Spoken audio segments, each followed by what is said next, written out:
Hi friends, welcome back to Sridhar CC Anantapuram YouTube channel.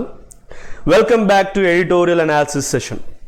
So ఈరోజు editorial అనాలిసిస్లో మనం ఏం తెలుసుకోబోతున్నాం, ప్రతిరోజు మన సెషన్లో షార్ట్ అండ్ స్వీట్గా, సో లెంత్ ఎక్కువ లేకపోకుండా మనం బ్రీఫ్గా అన్నిటినీ నీట్గా డిస్కస్ చేసుకుంటాము. సో ప్రతి ఒక్క సెషన్లో మనకి ఏమేమి ఉంటాయి అనేది ఒకసారి చూద్దాము. కోట్ ఆఫ్ ద డే ఉంటుంది, అంటే quotation for motivation, one word substitutions for basic vocabulary, editorial vocabulary అంటే మనం ఏదైతే ఎడిటోరియల్ డిస్కస్ చేయబోతున్నామో దానికి సంబంధించినటువంటి వొకాబులరీ, ఇడియమాటిక్ ఎక్స్ప్రెషన్స్ లేదా phrasal verbs, editorial analysis, brief editorial analysis, ఫైనల్గా ఈ test of the day. So ప్రతి ఒక్క రోజు ఒక్కొక్క మోడల్తో మీ ముందరికి రావడం జరుగుతుంది. Okay, let's start with the quote of the day guys. So today's quote of the day is, నిన్నంత లెంత్ కాకుండా షార్ట్గా స్వీట్గానే ఈరోజు తీసుకొని వచ్చాను. అది కూడా ఈ గౌతమ బుద్ధుడు చెప్పినటువంటి ఒక మంచి స్టేట్మెంట్ తీసుకొని వచ్చాను. So if you want to fly give up everything that weighs you down. ఏమంటున్నాడండి గౌతమ బుద్ధుడు? సో నువ్వు ఎగరాలనుకుంటున్నావా?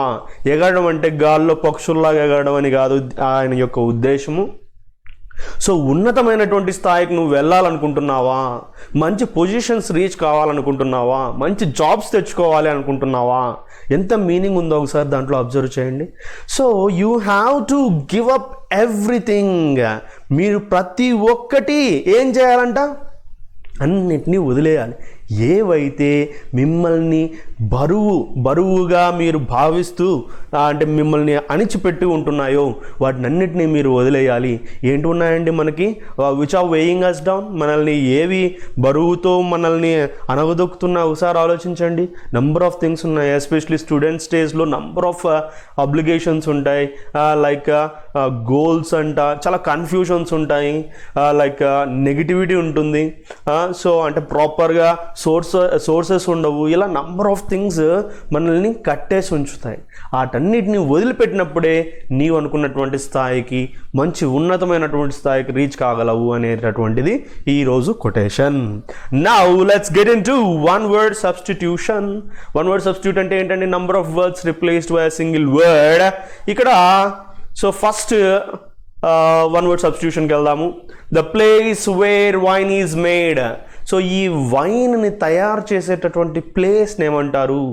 సో లిక్కర్ రిలేటెడ్ నేను మాట్లాడలేదు. వైన్ లైక్ రెడ్ వైన్ అని అంటూ ఉంటారు కదా. సో దాన్ని తయారు చేసేటటువంటి ప్లేస్ని ఏమని అంటారు చూద్దాం. ఇక్కడ ఫస్ట్ వర్డ్ హ్యావెన్. హ్యావెన్ అంటే ఏంటి? So the place where someone exist, someone lives, someone resides అనేటటువంటి మీనింగ్ ఇక్కడ వస్తుందన్నమాట. సో హ్యావెన్, సేఫ్ హ్యావెన్ అని అంటూ ఉంటారు. లైక్ ఉండటానికి చాలా అనుకూలమైనటువంటి ప్లేస్ అని చెప్తారు హ్యావెన్ అంటే. ఇక టానరీ అనేటటువంటి వర్డ్ ఏంటి? టాన్ అంటే ఏంటి ఇంతకీ? టాన్ అంటే యూనో ఈ టాన్ హైట్స్ అని అంటూ ఉంటారు. ఈ గొర్రెలకి లేకపోతే ఈ ఆగ్స్ ఇలాంటి వాటి స్కిన్ని టాన్ హైట్స్ అంటారు. వాటితో లెదర్ తయారు చేయడం జరుగుతుంది. ఆ లెదర్ తయారు చేసేటటువంటి ప్లేస్ని టానరీ అంటారు. కన్ఫెక్షనరీ ఒక డిఫరెంట్ టర్ము, కానీ మనకు తెలిసినటువంటి టర్మే. స్వీట్స్ ప్రొడ్యూస్ చేసేటటువంటి ప్లేస్. స్వీట్ షాప్ అంటే అమ్మేటటువంటిది కాదు, ప్రొడ్యూస్ చేసే ప్లేస్ కన్ఫెక్షనరీ అవుతుంది. And the last but not the least, and the answer for the question is brewery. Brewery అంటే ఏంటంటే బ్రూ చేయడము, అంటే మురగబెట్టడము అనేటటువంటి మీనింగ్ వస్తుంది.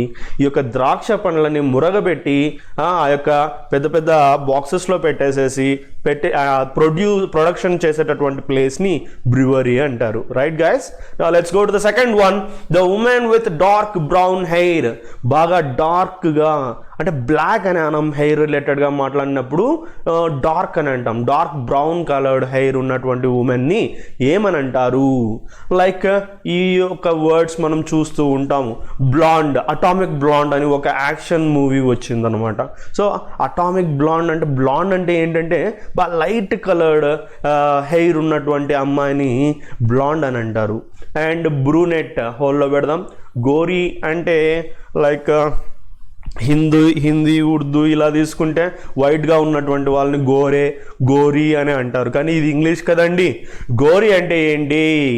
సో విపరీతమైన రక్తపాతం కలిగినటువంటి హింసాత్మకమైనటువంటి సిచ్యువేషన్ని గోరీ అని అంటారు.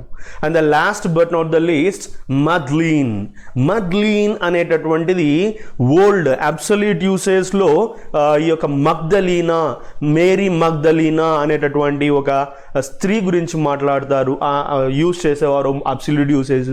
కానీ ఇప్పుడు ప్రజెంట్ మ్యాడ్లీన్ అనేటటువంటిది ఎలాంటి వారికి యూజ్ చేస్తారప్ప అంటే, యాక్చువల్లీ ఇట్స్ అన్ అడ్జెక్టివ్ అండి. ఎలాంటి వారికి యూజ్ చేస్తారప్ప అంటే, సో సెంటిమెంటల్గా అఫెక్షనేట్గా ఉంటారో, ఎస్పెషలీ డ్రంకెన్నెస్ నుంచి, అంటే బాగా విపరీతంగా తాగేసేసి చాలా విపరీతమైనటువంటి అఫెక్షన్ చూయించేటటువంటి అనేటటువంటి మీనింగ్ మ్యాడ్లీన్ అనేటటువంటి వర్డ్ ఇస్తుంది. రైట్ గైస్, ఇంకా రిమైనింగ్ ఒకటి ఉంది, ఏంటది? So answer of the question is brunette అంటే డార్క్ బ్రౌన్ హెయిర్ కలిగినటువంటి లేడీ. నెక్స్ట్ మనం వెళ్ళిపోతే ఫియర్ ఆఫ్ వాటర్, ఫోబియాస్ గురించి మనం డైలీ ఖచ్చితంగా ఒక సెట్ తెలుసుకుంటూనే ఉంటున్నాం. ఈరోజు ఫియర్ ఆఫ్ వాటర్ గురించి తెలుసుకుందాము. ఫియర్ ఆఫ్ వాటర్ కనుక చూసినట్లయితే మనకి 4 ఆప్షన్స్ ఉన్నాయి. ఆస్ట్రాఫోబియా, ఈ ప్లానెట్స్, ఆ యొక్క స్టార్స్, దీనికి సంబంధించినటువంటి ఫోబియా ఈజీగా గుర్తుపెట్టుకోవచ్చు, ఆస్ట్రాలజీ అని చెప్పేసి. జీనోఫోబియా అంటే ఏంటి? లైక్ ఫారినర్స్ అంటే కొత్త వ్యక్తులు. ఫారినర్ అంటే ఇప్పుడు మనకి అమెరికా వాడు ఫారినర్ అవుతాడు, లండన్ ఇంగ్లాండ్ వాడు ఫారినర్ అవుతాడు, స్పెయిన్ వాడు foreigner, what ever it is. ఇంకా అదేమిదేమంటే మనం అనంతపురం అనుకోండి, అనంతపురం నుంచి లైక్ బెంగళూరు వాళ్ళు కూడా మనకి ఫారినర్స్ కిందకే లెక్క. సో అలా ఎవరైనా కొత్త వ్యక్తులు అంటే భయపడితే అది జీనోఫోబియా అవుతుంది. ఇంకా క్లాస్ట్రోఫోబియా, ఇక్కడ యూ వస్తుంది. క్లాస్ట్రోఫోబియా అంటే ఇది ఎక్కువగా మూవీస్లో మనం చూస్తూ ఉంటాము. క్లాస్ట్రోఫోబియాకి సంబంధించినటువంటి మూవీస్ చాలానే వచ్చినాయి. లైక్ ఈ క్లాస్ట్రోఫోబియా ఏంటి అంటే క్లోజ్డ్ ప్లేసెస్ అంటే భయం, టైట్ థింగ్స్ అంటే భయం. ఒకసారి ఇమాజిన్ చేసుకోండి, లైక్ ఒక ఇంట్లోనే ఉన్నాము, ఆ ఇంట్లోనే ఉండడం అనేది ఒక రకమైనటువంటి భయాన్ని కలిగిస్తుంది. అలోన్గా ఉండిపోవడము, అలాంటి భయాన్ని ఆ భయాన్ని క్లాస్ట్రోఫోబియా అని అంటారు. ఇక రిమైనింగ్ మనకి బాగా ఈజీగా తెలిసిపోయి అర్థమైపోయే వర్డ్ ఒకటి కనబడిస్తుందండి అక్కడ. ఏంటది? హైడ్రోఫోబియా అంటే హైడ్రోజన్, వాటర్ రిలేటెడ్ కాబట్టి హైడ్రోఫోబియా అనేది ఏమిటికి సంబంధించిండేదండి? వాటర్కి సంబంధించిండేది. Now let's go to the next one. The book holding several books of one author. ఒక ఆథర్కి సంబంధించినటువంటి డిఫరెంట్ బుక్స్ అన్నిటినీ లైక్ ఆంథాలజీ అని అంటాం అనమాట. అలా అన్నిటినీ కలిపి ఒక బుక్, ఎస్పెషలీ ఒక బుక్గా కన్వర్ట్ చేస్తే దాన్ని ఏమంటారు అని అడుగుతున్నారు. ప్రొలాగ్, ఎపిలాగ్, ఇంట్రొడక్షన్, మనకి ఏదైనా బుక్కు సంబంధించి ముందు మాట అని అంటూ ఉంటారు, అది ప్రొలాగ్ అవుతుంది. ఎన్సైక్లోపీడియా అనేది మనము చాలా సార్లు చూస్తూ ఉంటాం, వింటూ ఉంటాం. Wikipedia, encyclopaedia, like the place where you get about number of things, చాలా విషయాల గురించి తెలుసుకునే ఒక ప్లేస్ని ఎన్సైక్లోపీడియా అంటారు. ఇక ఇటినరీ అంటే ఈ రోడ్ ట్రిప్ ఉంటుంది, అంటే లైక్ లాంగ్ రైడ్కి వెళ్ళిపోవడము, అలా వెళ్ళేటప్పుడు ఆ జర్నీకి సంబంధించినటువంటి ఈ విశేషాలని బుక్ రూపంలో రాస్తే అది ఇటినరీ అని అంటారు. ఇక రిమైనింగ్ ఒకటి ఉందండి, omnibus, and answer is omnibus. Omnibus అంటే ఏమని అర్థము? నంబర్ ఆఫ్ బుక్స్ యొక్క కలెక్షన్ ఒకటే ఒక బుక్లో ఉండడం జరిగితే అదే ఆమ్నిబస్ అవుతుంది. Right, next and the last one word substitute of the day is the wall built to prevent from flooding an area. సింపుల్గా ఒక వాల్ కన్స్ట్రక్ట్ చేసేసారు, లైక్ కోట గోడ అంటాం కదా, దట్ ఈస్ ర్యాంపాట్. కానీ ఇక్కడ ఫ్లడ్డింగ్ అనే ఏరియా అంటే కనుక ఈ నీటి ప్రమాదం నుంచి తప్పించుకోవడానికి, అంటే ఈ వరద ప్రభావం నుంచి తప్పించుకోవడానికి కన్స్ట్రక్ట్ చేసేటటువంటి వాల్ని ఏమంటారు? దీంట్లో ఇది హోల్డ్లో పెడదాం. కాంక్రీట్ అనేది మనకు తెలిసిన కాంక్రీట్ ఒకటి ఉంది, ఇంకోటి అడ్జెక్టివ్గా కూడా యూజ్ చేయొచ్చు. ఈ అడ్జెక్టివ్గా యూజ్ చేసినప్పుడు లైక్ ప్రాక్టికల్ అని, రియల్ అని మీనింగ్ కూడా వస్తుంది. లైక్ కాంక్రీట్ షాప్స్ అంటే కాంక్రీట్ కట్టినటువంటి షాప్స్ కాదు, ఆన్లైన్ షాపింగ్, కాంక్రీట్ షాపింగ్ అంటే లైక్ డైరెక్ట్గా మనం షాప్స్కి వెళ్ళి మనం చేసేటటువంటిది. And last but not the least, rafter అనేది కూడా the place where the people move. So ఈ విధంగా 4 పార్ట్స్లో ఇవన్నీ కూడా మనకు తెలిసినటువంటివి. ఇంకా రిమైనింగ్ ఒకటి ఏం మిగిలింది, డైక్ అనేది మిగిలింది కదా. ఈ డైక్ అనేది ఒకసారి చూద్దాము. డైక్ అంటే మామూలుగా ఒక డిచ్ ఫామ్ చేయడము. డిచ్ ఫామ్ చేసేసేసి ఈ వాటర్ అనేది అక్కడికి వెళ్ళిపోయి ఈ ముంపు అంటే ఈ ఫ్లడింగ్ అనేది రాకపోకుండా ఉండడానికి చేసేటటువంటిదే డైక్ అవుతుంది. Yes, answer is డైక్.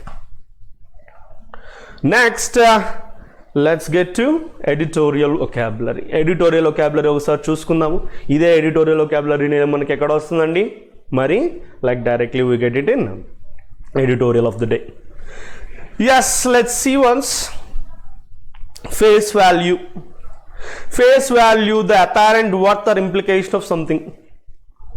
ఒక వ్యక్తి తల మీద లైక్ చాలా ఇంపార్టెంట్ వర్త్ ఎక్కువ ఉన్నటువంటి పర్సన్ గురించి మాట్లాడినప్పుడు ఫేస్ వాల్యూ అని అంటాం.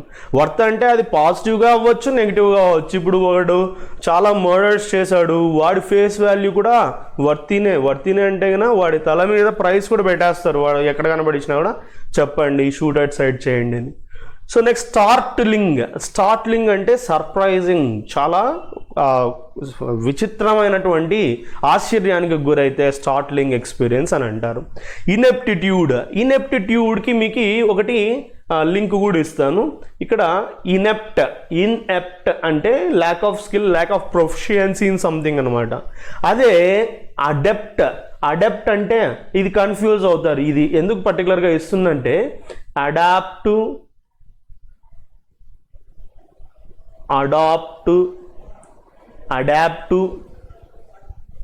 అడెప్టు, ఇనెప్టు, ఇవి రెండు ఒక లింక్ వేసుకోండి. Adept, inept. అడెప్ట్ అంటే like having skill and proficiency. Inept అనేది ఫస్ట్ మొన్న చెప్పాను. అనేది మామూలుగా నెగిటివ్ వర్డ్స్, ఆపోజిట్ వర్డ్స్కి యూజ్ చేస్తారండి. ఇనెప్ట్ అంటే like lacking skill, lacking proficiency అని అర్థం వస్తుంది. ఇవి రెండు వచ్చేసేసి అడాప్టు. సో దత్తత తీసుకోవడము లేదా సిచ్యువేషన్కి. ఈ ఏడిఏపిటి అంటే సిచ్యువేషన్కి మనము అడ్జస్ట్ అవ్వడము. I have to adapt to this situation. So adapt అంటే కన్నా దత్తత తీసుకోవడం, ఎవరినైనా పిల్లలని మనము పెంచడానికి తీసుకుంటే అడాప్ట్ అవుతుంది. సో ఇవన్నీ కూడా లింక్ ఉన్నటువంటి టర్మ్స్ కాబట్టి ఒకటేసారి చెప్పడం జరిగింది. Lack of skill or ability. Next credulity అంటే ఏంటంట, a tendency to be too ready that something is real or true. ఇక్కడ అర్థం చేసుకోండి. క్రెడ్యులిటీ అనేది CRADLE లింక్ వేస్తున్నాను నేను మీకు. క్రెడిల్ అంటే ఎలా ఉంటుంది, ఊగిసలాడుతూ ఉంటుంది. అంటే లైక్ ఈజీ మూమెంట్ ఉంటుంది. క్రెడ్యులిటీ అనేది ఎలాంటి నేచర్ అంటే లైక్ రెడీగా, అంటే ఏది చెప్పినా విని నమ్మేటటువంటి విధంగా ఉండేటటువంటి నేచర్ని క్రెడ్యులిటీ అంటారు. Next retribution. లైక్ హాలీవుడ్ మూవీస్లో రెట్రిబ్యూషన్ అనే వర్డ్ వింటూ ఉంటాం. అంటే రివెంజ్ లాగా, ఏదైనా మనకు జరిగింది దానికి ఆపోజిట్గా రెట్రిబ్యూషన్ చేశారు అంటే ఏంటి, ఇక్కడ చూడు, punishment inflicted on someone as a vengeance. Yes, beautiful word, vengeance. ఈ వెంజ్ అనేటటువంటి దాంతో బేస్ చేసుకొని అవెంజ్ వస్తుంది, రివెంజ్ వస్తుంది, వెంజియన్స్ వస్తుంది. సో ఇవన్నీ కూడా linked terms for a wrong or a criminal యాక్ట్కి పనిష్మెంట్ ఏదో పనిష్మెంట్ ఇవ్వాల్సిన విధంగా ఇవ్వకుండా, అంటే లీగల్గా ఇవ్వకుండా ఏదో వెంజియన్స్ తీర్చుకుంటున్నటువంటి నేచర్తో చేస్తే అది రెట్రిబ్యూషన్ అవుతుంది. So that's what retribution. Next sordid, involving ignoble. ఇది ఒక different word. Ignoble actions and motives arousing moral distance and contempt. అంటే ఇక్కడ ఇగ్నోబుల్ అంటే ఏదో స్పెల్లింగ్ మిస్టేక్ అనుకున్నారు, మరి ఇగ్నోరబుల్ ఉంది, అది వేరే. ఇగ్నోబుల్ అంటే కన్నా విచ్ ఈజ్ నాట్ నోబుల్, ఉన్నతంగా లేనటువంటి. సో యాక్షన్స్, మోటివ్స్ ఇలాంటివి జరగడం వల్ల ఏమవుతుందంటే మోరల్ డిస్టేస్ట్, కంటెంప్ట్ అంటే ఆపోజిట్గా తిరిగేటటువంటి అవకాశం ఉంటుంది. అలాంటి ఒక యాక్టివిటీని సార్డెడ్ యాక్టివిటీ అని అంటారు. ఇంకా అయిపోలేదు. So let's go to next segment of vocabulary. Indictment, predicament, ఇవన్నీ లింక్డ్ టర్మ్స్. ఇండిక్ట్మెంట్ అంటే ఫార్మల్గా అక్యూజ్ చేయడం, అక్యూజేషన్ అంటే నిందించడం, ఏమి ఒకడు ఒక క్రైమ్ చేసినాడు అనేది అని చెప్పడాన్ని ఇండిక్ట్మెంట్ అంటారు ఫార్మల్గా, అది కూడా. నెక్స్ట్ ఎగ్జాంపులరీ అంటేనా మంచి డిజైరబుల్ మోడల్. సో వెన్జియన్స్ అంటే ఇంతకుముందే చెప్పుకున్నాం, punishment inflicted, retribution exacted for injury or wrong. ఏదైనా రాంగ్ జరిగింది, ఏదైనా ఇంజురీ జరిగింది, దానికి ఇమ్మీడియట్లీ పనిష్మెంట్ని ఇన్ఫ్లిక్ట్ చేయడాన్ని వెన్జియన్స్ అంటారు, అంటే ఆపోజిట్గా. లీనియంట్ అంటే లీనియన్స్ ఎక్కువ ఇస్తున్నారు, ఇలాంటి టర్మ్ మనం రెగ్యులర్గా వింటుంటాం. లీనియంట్ అనేది అడ్జెక్టివ్ ఫామ్ అండి. సో ఇది ఏంటంటే చాలా మెర్సిఫుల్గా, ఓకే అనే విధంగా, టాలరెంట్గా ఉంటే, పర్మిసివ్గా ఉంటే. So especial of punishment or a person in authority. So ఈ విధంగా లీనియంట్ అని చెప్పి చెప్తాము. గోడింగ్ అంటే నెగిటివ్, గోడ్ వాడు గోడ్ చెప్పుకుంటున్నాడు. నేను ఎందుకు లింక్ వేస్తున్నానంటే గోడ్ అనేది పాజిటివ్, నెగిటివ్. అట్లనే ఈ గోడింగ్ ఏంటి అంటే provoke or annoy as to stimulate some action or reaction. ఒక వ్యక్తిని ఇబ్బంది పెట్టడం, ప్రొవోక్ చేయడం, ఏదో ఒకటి ఆపోజిట్గా రియాక్ట్ అయ్యే విధంగా చేయడము. నెక్స్ట్ ఇంప్యూనిటీ అంటే ఏంటి? Exemption from punishment or freedom from the injurious consequences of an action. ఏదైనా ఒక యాక్షన్ యొక్క ఇంజూరియస్ కాన్సిక్వెన్సెస్ నుంచి ఈ యొక్క ఫ్రీడమ్ కలిగించడమే ఇంప్యూనిటీ అంటారు. Last but not the least, short circuit, to do something more quickly than usual. వాళ్ళకి short circuit అయింది, అది ఓకే. ఇక్కడ మనకి కాంటెక్చువల్గా ఎడిటోరియల్లో మనము ప్లాన్ చేసుకోవాల్సి వస్తుంది కాబట్టి ఇక్కడ షార్ట్ సర్క్యూట్కి మీనింగ్ ఏమొస్తుందండి? సో ఏదైనా క్విక్గా చేయడం, ప్రాసెస్ ఉంది కదా, ఆ ప్రాసెస్ ప్రకారం పోతే డిలే అవుతుందని చెప్పి క్విక్గా కంప్లీట్ చేయడానికి ప్రయత్నించడాన్ని షార్ట్ సర్క్యూట్ అంటారు. Right, those are the vocabulary of the day. Next phrasal verbs. ఈరోజు నేను కొన్ని సింపుల్ ఫ్రేజల్ వర్బ్స్ తీసుకొని రావడం జరిగింది. Yes, let's start with back something up. ఈ బ్యాకప్ అనేది మామూలుగా ఈ పవర్ బ్యాకప్, లేదంటే వాడికి వీడు బ్యాకప్ ఇస్తున్నాడు, మనీ బ్యాకప్, ఇలాంటి మామూలు వర్డ్స్ వింటూ ఉంటాం. అది మనకు తెలిసిండేది. కానీ తెలియంది కూడా తెలుసుకుంటేనే కదా మనకి క్లాస్లో ఏదైనా ఫ్రూట్ఫుల్గా మనకు వచ్చిందని తెలిసేది. లేదంటే ఫ్యూటైల్ కదా, ఫ్రూట్ఫుల్, ఫ్యూటైల్ రెండు పదాలు చెప్పేశాను. ఫ్రూట్ఫుల్ అంటే ఏంటి? యూస్ఫుల్గా ఉండడం. ఫ్యూటైల్ అంటే ఏంటి? Waste of use. సో ఇక్కడ బ్యాక్ సంథింగ్ అప్ అంటే back, like I want to back my bike up, I want to back my car up అని అంటే అర్థం ఏంటంటే నేను రివర్స్ చేసుకోవాలనుకుంటున్నాను అనే మీనింగ్ కూడా ఇది ఇస్తుంది. అదే if you speak about back someone up, ఒక పర్సన్ గురించి మాట్లాడినప్పుడు అది మనకు తెలిసినటువంటి సపోర్ట్ అనేటటువంటి వర్డ్ కిందకి వస్తుంది. So he wants me to backup. So అంటే అతను నాకు నేను సపోర్ట్ ఇవ్వాల్సిందిగా అతను అడుగుతున్నాడు, రిక్వెస్ట్ చేస్తున్నాడు. సో ఆ విధంగా డోంట్ గెట్ కన్ఫ్యూజ్డ్. థింగ్స్ గురించి మాట్లాడినప్పుడు రివర్స్ వస్తుంది, అదే పర్సన్స్ గురించి మాట్లాడినప్పుడు సపోర్ట్ వస్తుంది. నెక్స్ట్ బ్లో అప్ అంటే ఏంటి? దే బ్లోకి వర్క్ ఫార్మ్స్ వచ్చి బ్లోను. They blew the tanks up, they blew up the tanks అనేసినాం. They blew up the tanks అంటే ట్యాంక్స్ని వాళ్ళు ఎక్స్ప్లోర్ చేసేసారు అనేటటువంటి మీనింగ్ వస్తుంది. అదే బ్లో అప్ ఇంకొక మీనింగ్ ఏమొస్తుందండి అంటే, సో ఈ గాలి ఊదడం అనేటటువంటి మీనింగ్ కూడా వస్తుంది. I want to blow this balloon up అంటే ఇక్కడ బెలూన్ని పగలగొడతాము అని అర్థం కాదు, ఈ యొక్క బెలూన్ లోపల గాలి నింపుతాము అని చెప్పినట్టు. నెక్స్ట్ బ్రేకప్ అంటే ఇంకా ఇది బాగా అందరికీ తెలిసినటువంటి వర్డే. కానీ బ్రేకప్ అంటే టు సపరేట్ అనేది ఎమోషనల్గా లేదా ఫిజికల్గా సపరేట్ అవ్వడం అనే మీనింగ్ ఒకటి ఉంది. నేను ఇంకొక మీనింగ్ కూడా చెప్తాను, అది నోట్ చేసుకోండి ప్లీజ్. బ్రేకప్ అంటే separate, like the pair has broken up recently. So okay, అది యాక్సెప్టెడే. అలా కాకుండా బ్రేకప్ అంటే ఇంకా డిఫరెంట్ మీనింగ్స్ కూడా వస్తాయి. ఫ్రేజల్ వర్బ్స్తో ఇబ్బందికరమైనటువంటిది అదే. ఇప్పుడు డైరెక్ట్గా ఒకటే ఒక మీనింగ్ అనేది ఉంది, అది మనకు తెలిసిండేది అనుకోండి, ప్రాబ్లంలా. అలా కాకుండా డిఫరెంట్ మీనింగ్స్ వస్తేనే కదా ఇబ్బంది. ఆ మీనింగ్స్ తెలుసుకోవాలి కదా, అవి తెలుసుకుంటేనే మనము exam point of view crack చేసుకోవడానికి వీలుగా ఉంటుంది. లైక్ బ్రేకప్ అంటే the schools are going to breakup this summer అంటే అర్థం ఏంటి? ఆ స్కూల్స్ విడిపోబోతున్నాయనా? కాదు. మరి ఏంటి? స్కూల్స్ ఏమవబోతున్నాయండి? విడిపోబోతున్నాయి కాదు, హాలిడేస్ ఇవ్వబోతున్నారు ఈ సమ్మరు. ఏం హాలిడేస్ రండి, అన్ని హాలిడేసే, not about this lockdown season. So ఈ బ్రేకప్ అంటే ఇలా ఎప్పుడైనా హాలిడే వెకేషన్ రిలేటెడ్గా కూడా బ్రేకప్ యూజ్ చేస్తారు. అది ఇంకొకటి లైక్ గివింగ్ హాలిడే అని చెప్పి మెన్షన్ చేసుకోండి. ఇది ఒక మీనింగ్ వస్తుంది. ఇంకో బ్యూటిఫుల్ మీనింగ్ కూడా ఉంది, అది కూడా రాసేసుకోండి. Like disturbance in a call. Hey your voice is breaking up. Your voice is breaking up అంటే ఏంటి? వాయిస్ విడిపోతుందని కాదు. సో డిస్టర్బెన్స్ ఉంది, disturbance in phone call. So ఈ 2 రకాల మీనింగ్స్ వస్తాయి. సో ఈ మొత్తం 3 వచ్చినట్టు. సో కాబట్టి జాగ్రత్తగా గుర్తుపెట్టుకోండి. ఒకదానికే స్టిక్ ఆన్ అయితే exam point of view miss అయ్యేటటువంటి అవకాశం ఉంది. ఎగ్జామ్ పాయింట్ ఆఫ్ వ్యూ కూడా చెప్పి నేను కంటిన్యూషన్కి వెళ్తాను. ఎగ్జామ్ పాయింట్ ఆఫ్ వ్యూ అంటే లైక్ ఇప్పుడు the schools are going to break dash this summer అని అన్నాడు.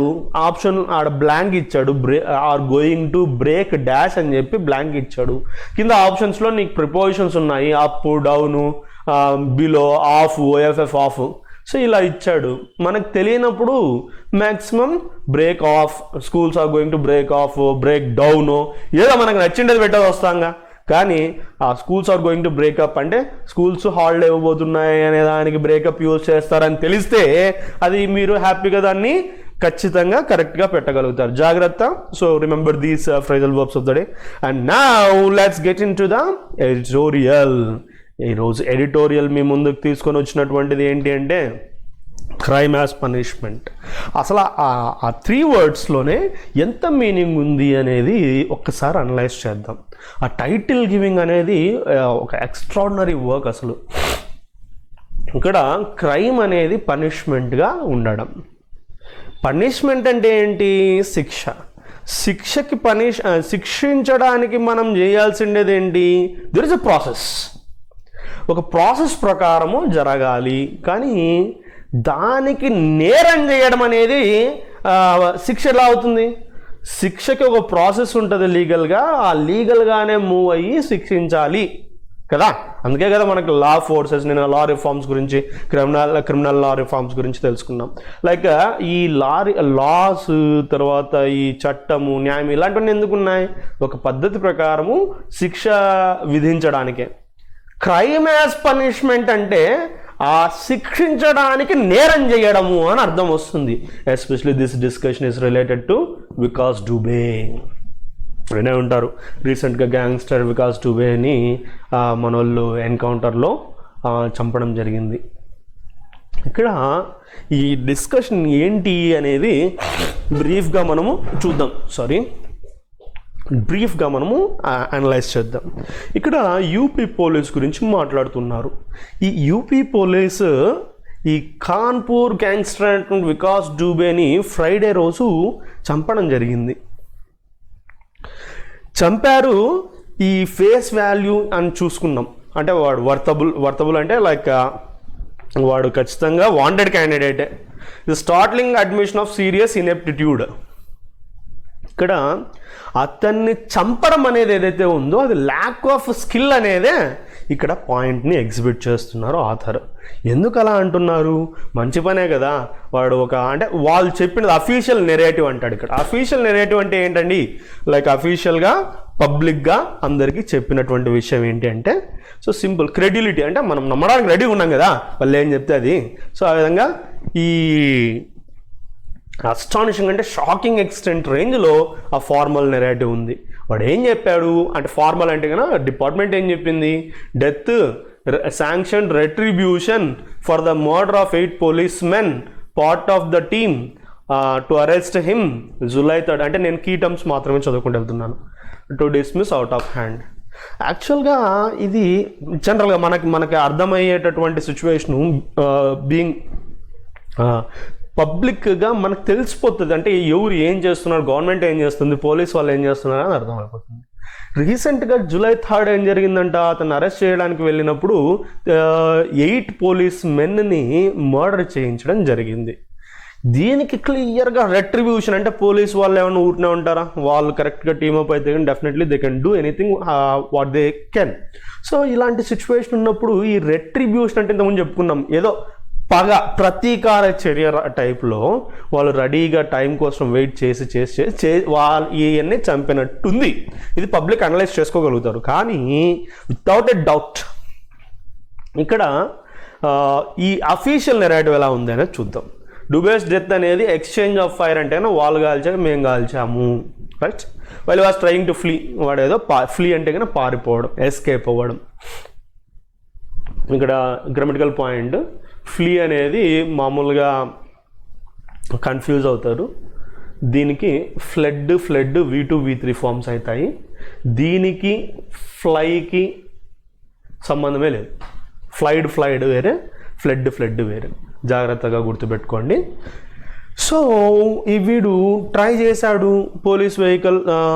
After the police vehicle in which he was being taken met with an accident is also extremely convenient for many. So ఈ accident అవ్వడం జరిగింది. ఇదంతా కూడా it puts a lid on the sordid tale of his violent rise to power and influence which was nourished by a wider network patrons including some in the police force. So ఏదైతే ఏమి exchange of fire వల్ల జరిగింది, accident వల్ల జరిగింది, ఇలాంటివన్నీ కూడా ఏంటంటే వీడి యొక్క వైలెంట్ రైజ్ టు పవర్ అనేది అందరికీ తెలుసు, దానికి ఫుల్ స్టాప్గా మనకి తెలిసిపోతుంది. కానీ ఇప్పుడు క్వశ్చన్, ఎడిటోరియల్ యొక్క క్వశ్చన్ అది కాదు. సో ఇక్కడ మ్యాటర్ అయితే వేరే ఉంది. ఒక హార్డ్ అండ్ క్రిమినల్ వీడు, 62 కేసెస్ ఉన్నాయి వీనికి అగెన్స్ట్గా. సో వీడు before his gang allegedly shot dead. ఈ 8 మంది పోలీస్ మెన్ని లాస్ట్ వీక్ చంపేదానికంటే ముందర 62 కేసెస్ వాడికి ఆపోజిట్గా ఉన్నాయంట. So transported without handcuffs. So ఇలాంటివన్నీ చాలా ఉన్నాయి. Weapons those according to the police version. So police version of the incident ఎలా ఉందంటే, అతనికి హ్యాండ్ కఫ్స్ లేకుండా తీసుకొని పోతున్నప్పుడు ఈ వెపన్స్ని అతడు లాక్కొని కాల్చడం జరిగింది అని. ఇదంతా ఏదంటే there is no more than self indictment. ఏదో ఆ విషయాన్ని అప్పు చెప్పినాడు అంటే ఆ ఫార్మల్ అక్యూజేషన్ చేసినట్టు, వాడు రాంగ్ చేసినట్టు అన్నట్టుగా స్టేట్ పోలీస్ కవరప్ చేసింది. whose conduct has raised far too many questions in the recent past. అందరికీ ఇలా జరుగుతుంది అని చెప్పి చాలా క్వశ్చన్సే రైజ్ చేయడం జరిగింది. సో ఈ ఎక్స్ప్లెనేషన్ వల్ల యూజ్ అయితే లేదు, రైట్. ఉజ్జయిన్ నుంచి మధ్యప్రదేశ్ వరకు అతను తీసుకొని పోవడము, brutal last episode of serial crime should be no defence if the shooting turns out to be an extra judicial killing. అంటే ఇక్కడ మనము కొద్దిగా ఇన్డెప్త్ అనాలిసిస్ చేస్తే, సో అతను ఇలా తప్పించుకోవడానికి ట్రై చేయడము, అతను చంపడము, ఆ వెపన్స్ లాక్కోవడం, ఇదంతా నమ్మశక్యం కానటువంటి విషయం. కానీ ఎలా జరిగింది అనేది పక్కన పెట్టేద్దాం. సో ఈ ప్రోబ్కి ఆర్డర్ చేయడం, అకౌంటబిలిటీ, ఇవన్నీ చూస్తే గిన ఈ ground that it emerges from support for criminals. So ఈ పర్టికులర్గా డిఫరెంట్ థింగ్స్ ఇన్వాల్వ్ అయి ఉంటాయి కదా ఇలాంటి విషయాల్లో, పొలిటికల్గా ఇలాంటివన్నీ, ఈ criminals, terrorist, influential political and public figures, వీటన్నిటికీ సంబంధించి మనము అనలైజ్ చేసుకోవాల్సిన అవసరం ఉంది. There is no question that crimes such as those Dubey was involved in must be met with exemplary punishment. So ఈ డూబే ఈ ఇన్వాల్వ్ అయినటువంటి క్రైమ్స్ రిలేటెడ్గా ఏవైతే చూసామో అది ఒక ఎగ్జంప్లరీ పనిష్మెంట్ కిందకి తీసుకునేటటువంటి అవకాశం కూడా ఉంది. సో ఈ guilt executing punishment incidental part of justice అయితే కాదు, ఇంటిగ్రల్ సోల్. యాక్చువల్గా ఫార్మల్గా మాట్లాడుకుందాం మనము. సో ఫార్మల్గా డిస్కస్ చేసినట్టయితే ఈ పర్టికులర్ పనిష్మెంట్ ఏదైతే ఉందో అది కేవలము ఒక ఇన్సిడెంటల్ పార్ట్ ఆఫ్ జస్టిసే కాదు, అంటే న్యాయంలో అది ఒక చిన్న భాగమే కాదు, అది మెయిన్ సోల్ కూడా అనేది ఇక్కడ మనం ఒకటి అనలైజ్ చేయాల్సింది. A fair transparent trial cannot be dispensed with in order to satisfy cries for vengeance. So proper order, ఇప్పుడు వెంజియన్స్తో ఉన్నటువంటి వాళ్ళకి ప్రాపర్ ట్రయల్ ఇలాంటివన్నీ చెయ్యరు. సో అలాంటి సిచ్యువేషను ఇక్కడ ఒక ఎగ్జాంపుల్ కూడా ఇవ్వడం జరిగింది. Have leached in to institutions that are mandated to enforce the rule of law. So rule of లాని ఎన్హాన్స్ చేయడానికి, ఎన్ఫోర్స్ చేయడానికి నంబర్ ఆఫ్ రూల్స్ మనకు ఉన్నాయి, కానీ అలా కాకపోకుండా ఒక బ్యూటిఫుల్ ఎగ్జాంపుల్ ఇవ్వడం జరిగింది. ఎస్, ఇక్కడ రీసెంట్గా మనము చూసాము దిశ కేసు. సో ప్రతి ఒక్కరికి తెలుసు, 4 పీపుల్ని షార్ట్ డెడ్ చేయడం జరిగింది గ్యాంగ్ రేప్ పట్ల. అప్పుడు ఎంతమంది హ్యాపీగా ఫీల్ అయ్యారు, స్ట్రీట్స్లోనే సెలబ్రేట్ చేశారు, పూలు కూడా చల్లారు ఆ పోలీసు వాళ్ళ మీద. సో ఇలాంటివి ఏంటంటే ఈవెన్ నేషనల్ NHRC అంటే నేషనల్ హ్యూమన్ రైట్స్ కమిషన్ కూడా ఒక లీనియంట్, అంటే ఓకే మంచి పని చేశారు అన్నట్టుగా అలాంటి కేసెస్లో సైలెంట్ అయిపోవడం జరిగింది. Goading the police on to deliver instant justice R even tolerating such behaviour creates an atmosphere of impunity. So ఇలా ఈ గోడింగ్ అంటే ఇంతకుముందు చెప్పాము, ఏదో ఒక యాక్షన్ తీసుకోవాలి, ఇమీడియట్ యాక్షన్ తీసుకోవాలని చెప్పి ఒక ప్రొవోకేషన్ చేయడం వల్ల ఏమవుతుందంటే ఇన్స్టెంట్ జస్టిస్ కోసం ప్రొవోకేట్ చేయడం వల్ల ఒక అట్మాస్ఫియర్ ఆఫ్ ఇంప్యూనిటీ కలిగేటటువంటి అవకాశం ఉంది. అంటే ఇప్పుడు ఇన్స్టెంట్గా ఆడ డెలివర్ చేయాలి అన్నప్పుడు మనకు వితౌట్ ప్రూఫ్ వాడు ఖచ్చితంగా చేసినాడో లేదో అనేటటువంటిది ప్రాసెస్ ప్రకారమే తెలుస్తుంది, అప్పుడే ఎగ్జాక్ట్ పనిష్మెంట్ తీసుకోవాలి. అలాంటప్పుడు ఇన్నోసెంట్ పీపుల్ చనిపోయే అవకాశము ఉంది, మర్డర్ అయ్యేటటువంటి అవకాశము ఉంది. అంటే ఈ కాన్విక్స్ అంటే లైక్ ఈ తప్పు చేసినటువంటి వాళ్ళు మిస్టేక్ చేసేటటువంటి అవకాశం కూడా ఉంది. సో ఇలాంటివన్నీ కూడా కస్టోడియల్ డెత్స్ ఇన్ తమిళనాడులో కూడా కొన్ని మనం చూసామంటే ఇలాంటి పరిస్థితులు కూడా వస్తాయి. Support for such killings by the ఇది కస్టోడియల్ డెత్స్ ఇన్ తమిళనాడు అంటే రీసెంట్గా విచారణ అనే మూవీలో చూపిస్తారు. సో కస్టోడియల్ డెత్స్ అంటే ఎలా ఉంటాయని చెప్పేసి, అంటే నేను మూవీ ఎగ్జాంపుల్స్ ఇస్తున్నానంటే like you will connect to them immediately అనేటటువంటి ఉద్దేశంతో మాత్రమే. సో ఇలాంటి సపోర్ట్, ఇలా పోలీస్కి ఇలాంటి కిల్లింగ్స్ పట్ల సపోర్ట్ చేస్తే will not make a society more just. అంటే సొసైటీ మంచిగా న్యాయయుతంగా తయారు కాదు. ఇలా పోలీసు వాళ్ళకి ప్రెషర్ పెట్టడం, పోలీసు వాళ్ళు పోయి ఇమీడియట్గా డెలివర్ చేయడం, ఇలాంటివి చేయడం వల్ల ఇబ్బందికరమైనటువంటి పరిస్థితి వస్తుంది. Support for such killings by the police. Yes, next mob justice is no justice at all. ఇది ఈ యొక్క ఎడిటోరియల్ యొక్క main line of the day. Mob justice is no justice at all. 10 మంది అడుగుతున్నారని చెప్పి జస్టిస్ చేయడం అనేది జస్టిసే కాదు. When law enforcers short circuit due process, the damage to state institutions is severe and long last. So state ఇన్స్టిట్యూషన్స్కి జరిగే damage చాలా లాంగ్ లాస్టింగ్ గాను సివియర్గాను ఉంటాయి. ఈ యొక్క షార్ట్ సర్క్యూట్ అంటే కన్నా లైక్ ఇమ్మీడియట్గా ప్రాసెస్ చాలా నెంబర్ ఆఫ్ పార్ట్స్ని ఎస్కేప్ చేసి ఇమ్మీడియట్గా చేయడం అనే దానివల్ల ఇది వస్తాయి. అంటే ఫైనలీ ఈ కంక్లూషన్ ఆఫ్ ద అనాలిసిస్ అంటే ఎడిటోరియల్ ఏంటి అంటే, ఇప్పుడు ఇమ్మీడియట్ జస్టిస్ కావాల్సిందే, కానీ ఒక ఫర్దర్ ప్రాసెస్, ఒక పర్టికులర్ ప్రాసెస్ వల్ల ఏంటి ఉపయోగము అంటే, సో ఖచ్చితమైనటువంటి ఈ నేరస్తులు తప్పించుకోకుండా ఉండేటటువంటి అవకాశం ఉంటుంది. ఈ ఇన్నోసెంట్ పీపుల్ బ్రతికేటటువంటి అవకాశం ఉంటుంది. ఆ ప్రాసెస్ని పెట్టిండేది అందుకోసము. అలా కాకుండా పబ్లిక్ ప్రొవోక్ చేయడము లేదా ప్రొవోక్ చేయడం వల్ల ఇలాంటి రెట్రిబ్యూషన్ యాక్టివిటీస్, వెంజియన్స్ బేస్డ్ పనిష్మెంట్స్ ఇవ్వడం అనేది కూడా ఒక టైప్ ఆఫ్ క్రైమే అనేది ఈ యొక్క ఎడిటోరియల్ యొక్క ముఖ్య ఉద్దేశం. There we end this analysis, guys, and let's get to test of the day. Test of the day ఈరోజు ఈ గ్రామటికలీ ఇన్కరెక్ట్ మిస్స్పెల్డ్ బాగా అబ్జర్వ్ చేయండి. గ్రామటికలీ ఇన్కరెక్ట్ మిస్స్పెల్డ్ వర్డ్స్ని కనుక్కోమన్నాడు. అంటే అక్కడ స్పెల్లింగ్ మిస్టేక్ అయినా ఉండొచ్చు లేదా గ్రామటికల్ మిస్టేక్ అయినా ఉండొచ్చు అంట. సో కాబట్టి చాలా కేర్ఫుల్గా ఉండాలి. సో దీనికి ఇంకొక మోడల్ కూడా నేను మీకు చెప్పాలనుకుంటున్నాను. ఇన్అప్రోప్రియేట్ ఆర్ మిస్స్పెల్డ్ అనేది ఒక మోడల్ ఉంది. ఇన్అప్రోప్రియేట్ ఆర్ మిస్స్పెల్డ్ అంటే ఏంటి అంటే, స్పెల్లింగ్ కరెక్ట్గానే ఉన్నప్పటికీ అక్కడ సెట్ కాదు. లైక్ అదొక ఎగ్జాంపుల్ ఇచ్చి ఈ మోడల్లోకి వస్తాం. He is quite happy అని చెప్పి చెప్తున్నాం. He is quite happy అన్నప్పుడు దీంట్లో రాంగ్లీ స్పెల్డ్ వర్డ్ ఉందా? లేదు. బట్ మిస్టేక్ ఉందా? ఉంది.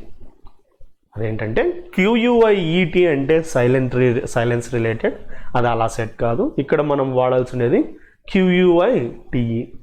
క్వైట్ అంటే ఎంటైర్లీ, కంప్లీట్లీ అనే మీనింగ్ వస్తుంది. సో ఇది ఒక టైప్ ఆఫ్ మోడల్. అంటే స్పెల్లింగ్ ఎగ్జాక్ట్గా ఉంటుంది, హోమోఫోన్స్ ఇచ్చేస్తారు. కానీ ఇప్పుడు నువ్వేం చేస్తావు? ఆల్ ఆర్ కరెక్ట్ పెట్టేస్తానులా, అది కరెక్ట్గానే ఉంది కదా స్పెల్లింగ్ అని చెప్పి, అక్కడే ఉంది ట్విస్ట్. సో అలా కాకోకుండా ఇంకొక మోడల్ ఏంటంటే ఇప్పుడు మనం చూస్తున్నటువంటి మోడల్. సో ఇక్కడ ఏంటంటే గ్రామటికలీ ఇన్కరెక్ట్ కూడా కనుక్కోవాలా. ఇప్పుడు రికవరీ స్ట్రక్చర్డ్ కంప్రైజ్ ప్రోడక్ట్ నాకైతే ఎర్రర్ కనపడాలి, answer is all are correct అని పెట్టేసి నేను. కానీ అక్కడనే మనము చాలా కేర్ఫుల్గా ఉండాల్సినటువంటి అవసరం ఉంది. సో స్పెల్లింగ్స్ అన్ని కరెక్ట్ ఉన్నప్పుడు ఇమ్మీడియట్లీ ఆల్ ఆర్ కరెక్ట్గా పోకూడదు. కాంటెక్చువల్గా కూడా చూసినప్పుడే మనకి ఎర్రర్ అనేది తెలుస్తుంది. సో ఎకనమిక్ రికవరీ, ఎకనమిక్ అంటే మనము క్విక్గా షార్ట్ కట్ బేస్డ్గా మనం తెలుసుకుంటామండి. సెంటెన్స్ అంతా వద్దు. Economic recovery, economic adjective. So తెలియని వాళ్ళు ఉంటే రాసుకోండి. Adjective plus noun combination set అయిపోయింది. Next, upon the structured of the economies. The అనేది ఆర్టికల్ తర్వాత మనకి నౌన్ కావాలా. నౌన్ ఆఫ్ నౌన్ కాంబినేషను ఇక్కడ structured of the economy. Noun of noun కాంబినేషన్లో వాడేమి ఇచ్చాడు? స్ట్రక్చర్డ్ ఇచ్చాడు. స్ట్రక్చర్డ్ ఏంటి? V3 come V2. So at any cost structured contact as noun. Answer అయిపోయింది. B is the answer. I hope you understand guys. So కొద్దిగా short cut మెథడ్లో క్విక్గా మనము క్రాక్ చేసేసేయచ్చు. ఒకవేళ ఇన్కరెక్ట్ స్పెల్లింగ్ అంటే మిస్పెల్ట్ వచ్చిందంటే ఇమ్మీడియట్లీ కొట్టేసేవాళ్ళం, అది ప్రాబ్లమే లేదు అసలు. కానీ ఇక్కడ స్పెల్లింగ్ మిస్టేక్ కాదు, గ్రామటికలీ ఇన్కరెక్ట్గా ఉంది. సో కాబట్టి చాలా కేర్ఫుల్గా ఉండాలి ఫ్రెండ్స్. ఇంకా డౌట్ ఉంటే దట్ సింగులర్గా తీసుకుందాం. దట్ ముందర ప్రోడక్ట్ మిక్స్ అనే సింగులర్ సబ్జెక్ట్ అయితే కన్నా V1S వస్తుంది, అది కూడా ప్రాబ్లం లేదు. డొమెస్టిక్ వచ్చేసి అడ్జెక్టివ్ ప్లస్ నాన్ కాంబినేషన్లో మనకి డొమెస్టిక్ ప్రోడక్ట్ ఉంది. ఇవి రెండు క్లియర్గానే సెట్ అయిపోయినాయి. So finally the answer is structured. Next, sorry, question number 2 అయిపోయింది ఆన్సర్. ప్రోడక్టివ్, ప్రీడక్టివ్ కాదు, ప్రోడక్టివ్, PRO. నెక్స్ట్ ఆన్సర్ అయిపోయింది. రిమార్కబులీ, ABLY, EBLY కాదు. నెక్స్ట్ ఈ బేర్ ఉంది కదా, బేర్ BARE ఉంది, BEAR ఉంది. లెయిడ్ బేర్ అంటే ఓపెన్గా ఉండడం. సో కాబట్టి గ్రామటికల్గా ఏం రాంగ్ ఏం లేదు. సో ఆల్ ఆర్ కరెక్ట్ అన్నప్పుడు వెంటనే పోద్దని చెప్పాను కదా, ఒకసారి చూసుకోండి. Laid bare, so you can use అంటే ఓపెన్గా ఉంది అని. Governance failures, adjective plus noun accepted. was plus V4 accepted. To look seriously, after verb adverb is accepted. So all are correct is the answer. And the last but not the least, ఇక్కడ argument, stress, బ్యాటిలింగ్, interrupted, error ఏం లేదు. కానీ error లేదంటే all are correct పెట్టద్దండి. ఒకసారి cross check చేసుకో. No argument, no, తర్వాత non accepted. Next, reducing stress, V4 can also act as adjective plus stress ఏంటి అక్కడ అంటే noun. So on young minds battling, so middle of the cases V4 is accepted.